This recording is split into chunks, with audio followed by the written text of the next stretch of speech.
because I didn't know how to bake cakes or do things like that, but I would just bake at home like people usually do. But it was my son's first birthday, and so I wanted his cake to be like really, really special. And we figured out that it wasn't that hard to do because I'm really artistic and she is too, and so it just came naturally. And then after that, my cousins started asking for them at for their kids' birthday parties, and people at other parties would see them and ask for them, and they started paying us. And like the next thing you know, I was making more money at night after my full-time job baking cupcakes than I would all day at work. That's how I got started. Like after doing that for a few months, I had 500 in the house on the weekends. And so I was like, I think it's time to open up a shop. We opened up November 6th of 2010, so it's almost our 2-year anniversary. And then the shop in Denton, we opened that up June 1st. Originally, we wanted to open a shop there because that's where we both lived at the time, and we love the atmosphere in Denton. It's such an eclectic town where people just walk around, and there's lots of different little boutiques and venues. And so we wanted like a special place there since we both went to school there, we both lived there. But we couldn't find a place, and so we were lucky enough to find this place here and then get our second shop in Denton. Hello! Welcome to our cupcake shop. My name is Knockwood. And I'm Vaughn. Yeah, that's it. When we first opened up this shop here in Corinth, the show just came on and it was so popular, and I always wondered, how do people get on here? And so Food Network had a basic email for their people to email them. So I just sent them an email saying, hey, I was just wondering, how do people get on the show? I own a shop in Corinth. We just opened up, a few months ago. Didn't hear anything back for the longest time. And then out of nowhere, I get a phone call from Cupcake Wars. And I was like, oh, okay, well, this is interesting. And they asked us to do an audition tape, and we had 24 hours to do it. So we had to do audition tape and edit it and submit it to them like by midnight after work that day. And they made us go through all sorts of interviews and paperwork and all of the liability things. And then we didn't hear back, and so we were really bummed. And then they did the same thing like 6 months later, so they called us again and had us do everything all over again, and then we didn't hear back. So we were like, oh, well, that's sad. But they didn't the first time.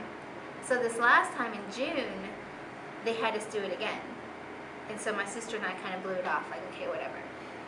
And then it didn't become real until they sent us an email saying, okay, here's your information, you're gonna fly out on this date. And we're like, crap. Being on the show, like the stress that you see on TV and the stress that you feel, the empathy you feel for the bakers, it's like 1,000 times worse. It's so like, when people are freaking out because there's 2 minutes left on the clock, there's really 2 minutes left on the clock, and not only are the judges watching you, but you have camera people and you have the other teams who are all freaking out. Like everyone around you is freaking out, so of course you're gonna freak out too. So it was crazy. I'm the new owner of MB Cupcakes. Food Network, choose me. She's more of the baker, and I'm more of the decorator. So all of the recipes and everything that we come up with, she does with all the ingredients. But I'll throw out different ideas of what we should do, flavor choices and whatnot. So we meet together in Corinth every morning to bake and make the icing and get everything ready, and then I'll come back over here towards the end to set up. We start baking at 8. So we get in, she gets in about 8 to 8:15, and I roll in about 8:15, 8:20, and then our oven bakes 15 dozen at a time.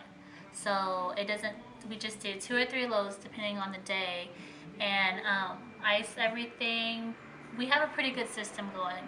So she gets all of the batter and everything put together. I line all the pans, and then once she's done putting all the ingredients in, we have a center table where she has her station, we have a center table where we get together, and then I have my own station in the back. I'm not a big corporation, and so I can't donate $1,000 to you straight up, but I can donate $1,000 worth of cupcakes, and you can, sell the cupcakes or auction them off and make the money for yourself and for the organization, and then, maybe we have like 8 or 9 left. I mean, it goes to the police department, the fire department, friends of the family, the Salvation Army, just whoever, people who deserve it, because there's no need to throw it in the trash. It's a lot. Like, it's not even like a job. It's rewarding and it's fun and it's, peaceful back here, and like there's never a bad day because, really can't have a bad day if you bake cupcakes, really. So I love it.